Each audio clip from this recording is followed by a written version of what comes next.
Então se vê que é uma obra, Haroldo, que vem do alto para a terra, porque era necessária uma tradução que não estivesse vinculada a nenhum interesse humano, nem religioso, nem político, nem social, nem de raça. É exatamente traduzir o pensamento dele, atualizá-lo, colocá-lo em nossa linguagem. Depois que você publicou a obra e começou a expandir o pensamento espírita através de conferências, como é que você avalia o momento atual do movimento espírita?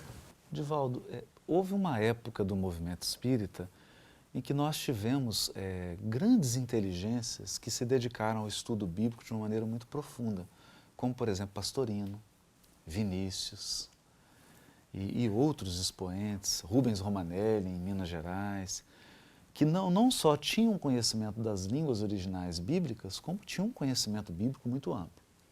O certo é que com as gerações, uma geração nova que chegou, não tinha mais esse contato com a literatura bíblica. E toda vez que a gente presenciava um debate de um espírita com um católico, com um protestante, a gente percebia que às vezes o espírita ia de uma maneira mais preparada, não estava assim tão atualizado com a literatura moderna, com as pesquisas modernas bíblicas. A gente percebe que após a tradução, parece que foi um estímulo para que essa nova geração, jovens, voltem a dedicar-se ao estudo sério, ao acompanhamento de uma bibliografia, porque na sua época, por exemplo, Renan, vários outros autores eram lidos, qualquer literatura que saía comentando a Bíblia, aquele francês também, Daniel Ropes, eram lidos avidamente, não é? Os expositores, os estudiosos como você e outros, estavam sempre acompanhando as atualizações, as novidades. E, de um certo modo, as gerações novas perderam isso. Então, a gente sente que o primeiro impacto foi esse. Hoje, no Nordeste, no Sul, várias mocidades, vários grupos de jovens sentindo a necessidade de acompanhar a literatura, de estudarem, evidentemente, sempre à luz da doutrina espírita, sempre amparados nos postulados da doutrina espírita, né, para não voltar no atavismo, não cair no passado. E isso teve eu quero crer que houve um florescimento do estudo bíblico novamente, à luz da doutrina espírita, com esses jovens querendo se lançar a um estudo mais profundo dos textos, né? A gente considera isso muito importante, porque quando um coração começa a estudar o Novo Testamento, ele entra em sintonia com Jesus, com o pensamento do Cristo, com a sua vibração do Cristo e dos seus colaboradores diretos, né? Paulo, João.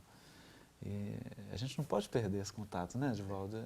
A perda desse contato nos extravia, porque nos vai levar a caminhos que são impérvios e terminamos aturdidos, porque perdemos o contato direto com Cristo. Quando vamos ler, por exemplo, a vida de Jesus, segundo Renan, é uma obra extraordinária, mas o pensamento dele invade os textos e deforma completamente o pensamento de Jesus.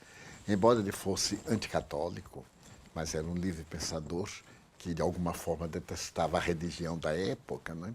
Entrou em luta com o imperador Napoleão III, não trazia muito subsídio para a gente. Daniel Ropes também é um grande poeta, narrativas extraordinárias, mas sempre dentro das traduções defeituosas.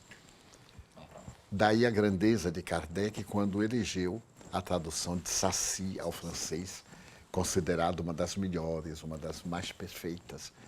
Então, o Novo Testamento, agora traduzido, sem nenhum vínculo, sem nenhum interesse, totalmente livre, como Jesus deve ter dito, será muito bom para a evangelização da nova era e para o principado que nós aguardamos instalar na terra, o reino dos céus.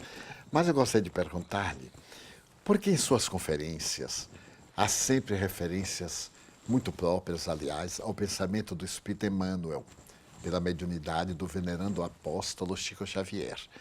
demonstrando a atualidade, a validade das suas propostas. Como se deu essa identificação? E qual avaliação faz você das propostas dessa nobre entidade? O meu contato pela primeira vez com Emmanuel, Divaldo, foi na leitura do livro Paulo e Estevão. E como eu vinha já de uma tradição do estudo do Evangelho à luz da doutrina espírita, lá no grupo Emmanuel, do Honório Abreu, Martins Peralva, Manuel Alves, e aquele grupo de espíritos, né, que de certo modo estavam muito vinculados, né, Damasceno Sobral, Leão Zálio, estavam ligados ao Chico, eu já fui crescendo naquela tradição. Mas quando eu comecei a pesquisar seriamente historiadores do cristianismo, as línguas originais, eu comecei a ficar assim um pouco surpreso com a profundidade do resgate histórico do cristianismo que o Emmanuel faz na sua obra. Não só nos romances históricos, mas nos comentários que ele faz dos versículos do Novo Testamento. E confesso que é uma afeição mesmo, é um amor, né? Por Emmanuel, pelo benfeitor, pelo resgate do Evangelho. E aí eu percebi que se ficasse atento àquele roteiro, porque eu penso, Divaldo, que o Emmanuel foi um escriba.